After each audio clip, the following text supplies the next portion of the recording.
하나님 아버지 감사합니다. 주께서 또 오늘 하루 귀한 하루 시작했습니다. 어떤 처지에서 우리가 하루를 맞이하든 하나님 오늘 하루도 저희들과 같이 동행함으로 함께함으로 인해서 우리의 삶의 모든 영역이 주님 영향을 끼쳐주시고 또 이 하루가 시작하는 아침에 마음을 다잡고 주님 앞에 주님 주시는 힘과 그 능력과 또 감사를 가지고 살아가도록 주께서 인도해 주시옵소서. 예수님 이름으로 기도합니다. 아멘. 오늘은 그 열왕기상 23장 31절부터 24장 7절인데요. 본문이 깁니다. 같이 읽겠습니다. 제가 읽겠습니다. 여호아스가 왕이 될 때의 나이가 23세라. 예루살렘에서 석 달간 다스리니라. 그의 어머니 이름은 하무달이라. 림나 예레미야의 딸이더라. 여호아스가 그의 조상들의 모든 행위대로 여호와 보시기에 악을 행하였더니 바로 느보가 그를 하마 땅 리블라에 가두어 예루살렘에서 왕이 되지 못하게 하고 또 그 나라로 은 100달란트와 금 1달란트를 벌금으로 내게 하고 바로 느보가 요시야의 아들 엘리야김을 그의 아버지 요시야를 대신하여 왕으로 삼고 그의 이름을 고쳐 여호야김이라 하고 여호아스는 애굽으로 잡아갔더니 그가 거기서 죽으니라. 여호야김이 은과 금을 바로에게 주니라. 그가 바로 느보의 명령대로 그에게 그 돈을 주기 위하여 나라에 부과하되 백성들 각 사람의 힘대로 액수를 정하고 은금을 징수하였더라. 여호야김이 왕이 될 때의 나이가 25세라. 예루살렘에서 11년간 다스리니라. 그의 어머니의 이름은 스비다라. 루마 부다야의 딸이더라. 여호야김이 그의 조상들이 행한 모든 일을 따라서 여호와 보시기에 악을 행하였더라. 여호야김 시대에 바벨론의 왕 느부갓네살이 올라오매 여호야김이 3년간 섬기다가 돌아서 그를 배반하였더니 여호와께서 그의 종 선지자들을 통하여 하신 말씀과 같이 갈대아의 부대와 아람의 부대와 모압의 부대와 암몬 자손의 부대를 여호야김에게로 보내 유다를 쳐 멸하려 하시니 이 일이 유다에 임함은 곧 여호와의 말씀대로 그들을 자기 앞에서 물리치고자 하심이니 이는 므낫세의 지은 모든 죄 때문이며 또 그가 무죄한 자의 피를 흘려 그의 피가 예루살렘에 가득하게 하였습니다. 여호와께서 사하시기를 즐겨하지 아니하시니라. 여호야김의 남은 사적과 행한 모든 일은 유다 왕 역대 지략에 기록되지 아니하였느냐. 여호야김이 그의 조상들과 함께 자매 그의 아들 여호야김이 대신하여 왕이 되니라. 애굽 왕이 다시는 그 나라에서 나오지 못하였으니 이는 바벨론 왕이 애굽 강에서부터 유브라데 강까지 애굽 왕에게 속한 땅을 다 점령하였습니다. 아멘. 오늘의 그 특징은 그 왕이 먼저 나오게 되는데 그 31절에 여호아스가 왕이 되면서 3개월만 이렇게 다스리게 되고 또 그 이어서 그 엘리야김이었는데 이게 이름을 애굽 왕이 바꿔서 여호야김이라고 해서 또 이제 왕이 나오는데요. 이 두 왕 다 32절에 보면은 여호아스에 대해서는 여호아스가 그의 조상들의 모든 행위대로 여호와 보시기에 악을 행하였더니라고 해서 악한 왕으로 나오고요. 또 37절에 보면 여호야김이 그의 조상들이 행한 모든 일을 따라 여호와 보시기에 악을 행하였더라 이렇게 나옵니다. 이게 지금 남유다의 끝물이 해당되고 멸망 직전에 그 몇 년간에 일어나는 일을 얘기를 하는데 이 두 개의 이 왕들은 이미 세울 때마다 이 악의 테두리에서 벗어나지 못함으로 인해 가지고 이들의 평가는 동일하게 악한 왕이다라고 얘기를 해요.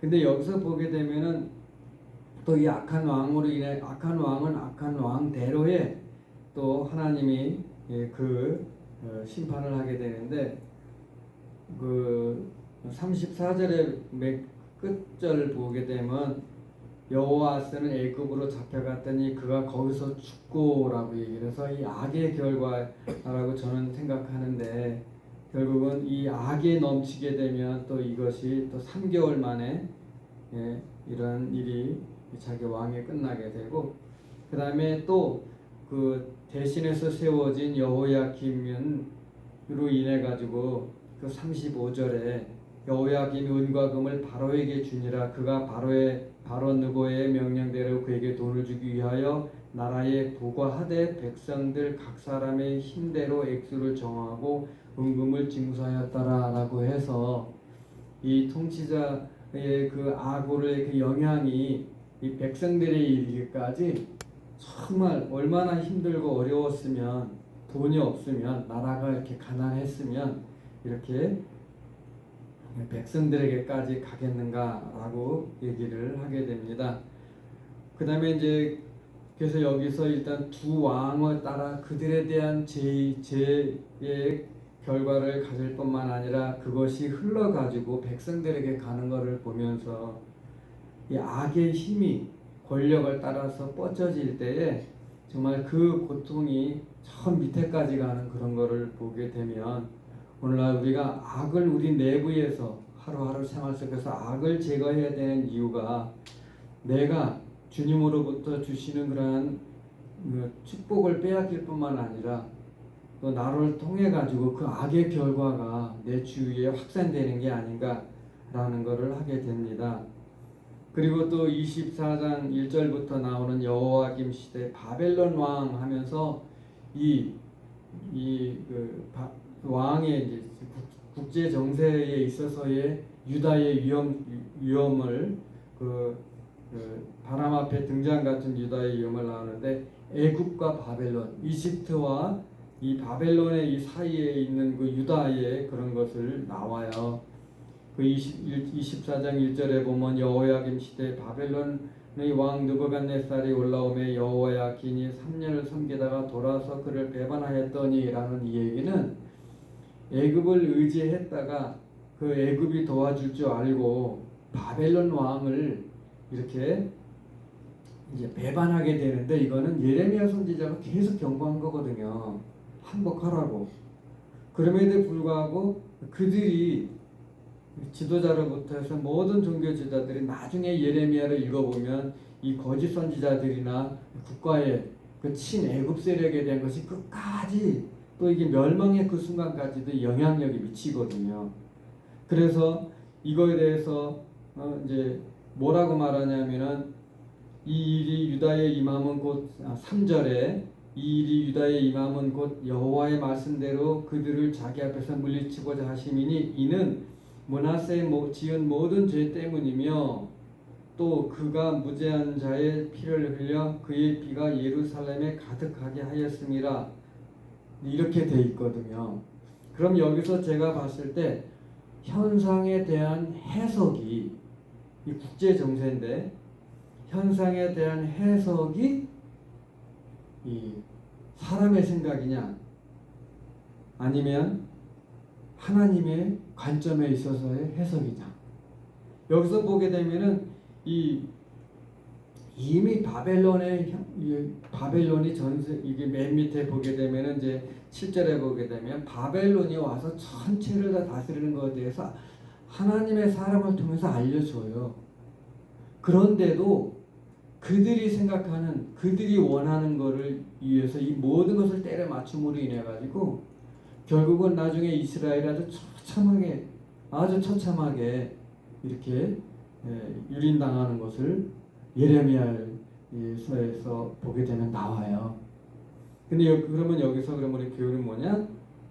오늘날에 우리 자기 개인과 가정과 정치와 이 모든 것을 그냥 사회 현상으로 보느냐, 이 국제에 대한 흐름으로 보느냐, 또 오늘날의 재난을 그냥 자연 현상으로 보느냐, 아니면 정말 그것을 다시 한번 우리가 하나님의 입장에서 죄가 너무 관영해서 죄가 너무 가득 차서 그랬거든요. 므낫세 지은 모든 죄 때문이며 또 그가 무죄한 자의 피를 흘렸다라고 해서 이러한 우리 사회의 국가의 현상에 대한 관점들도 우리가 봐야 되거든요.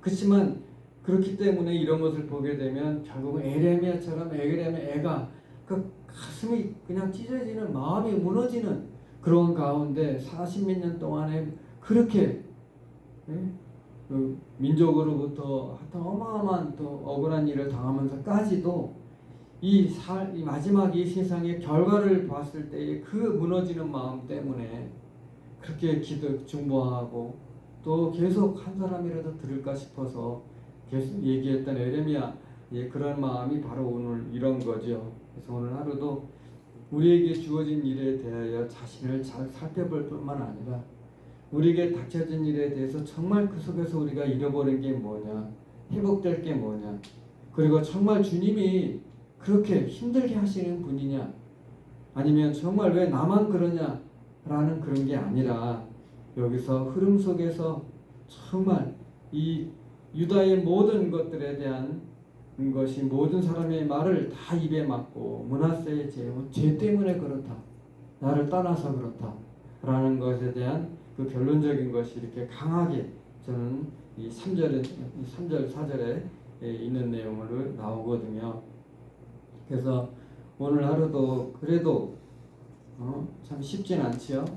나와서 고개를 숙일 때 우리의 기도를 통해서 그 누군가가 회복이 되어지고 우리가 다른 사람이 보지 못하는 그 영역에 있어서 봤을 때 그것을 중보자가 되어지고 또 이 짧은 시간이라 할지라도 우리 마음을 다잡고 주님 앞에 또 내려놓으면서 또 그분의 위로와 격려와 힘 주실 것을 바라보고 그리고 이 상황과 여건 속에서 이것이 자연스럽고 어쩔 수 없는 것이 아니라 이 속에서 하나님이 저에게 주시는 정말 다른 사람은 볼 수 없는 그걸로 인해서 오늘 하루도 정말 힘있게 또 주님의 얼굴을 구하며 또 소망 가운데 또 우리가 먼저 알고 깨달은 사람이 중보하고 이 일에 대해서 막아서는 것처럼 주님의 귀한 파수꾼 되기를 주 이름으로 축복합니다. 기도하겠습니다. 하나님 아버지 감사합니다. 정말 이 끊임없이 이어지는 죄로 인하여 이제는 왕들마저도 회복할 수 없는 그러한 지경의 이름으로 심판의 결과를 맞이하게 되는 것을 오늘 유다 국가를 보면서 보게 됩니다. 하나님 아버지, 그리고 또한 이로 인해서 이제 나라가 한 개인이 아니라 나라가 망해가는 이런 것에 대하여 정말 안타까운 마음을 가졌던 예레미야를 다시 생각을 합니다. 하나님 아버지께서 오늘 하루도 저에게 주시는 주님의 특별한 은혜로 인하여 중보자로 서게 도와주시고 우리의 삶의 모든 영역을 하나님의 입장에서 이해하고 또 하나님의 그 마음을 알음으로 인하여 또 회복되어지는 가운데 귀한 하루, 감사한 하루, 힘있는 하루 주님께 동행하는 하루가 되게 해주시기를 기도합니다. 하나님 아버지, 오늘도 주의 이름을 부르며 또 아픈 몸을 위하여 기도하고 또 삶의 모든 현장에서 참 척박하고 공고한 삶에 있는 우리 사랑하는 서북교회 성도들 위해 주께서 그들의 눈을 열어서 주님을 바라보게 도와주시고 또 하나님은 그런 가운데 계속해서 흐르는 주님의 구원의 역사 속에서 오늘 하루도 우리가 기도하며 살아가는 그리고 감사할 수 있는 그러한 마음 또 믿음 주시기를 기도합니다. 예수님 이름으로 기도합니다.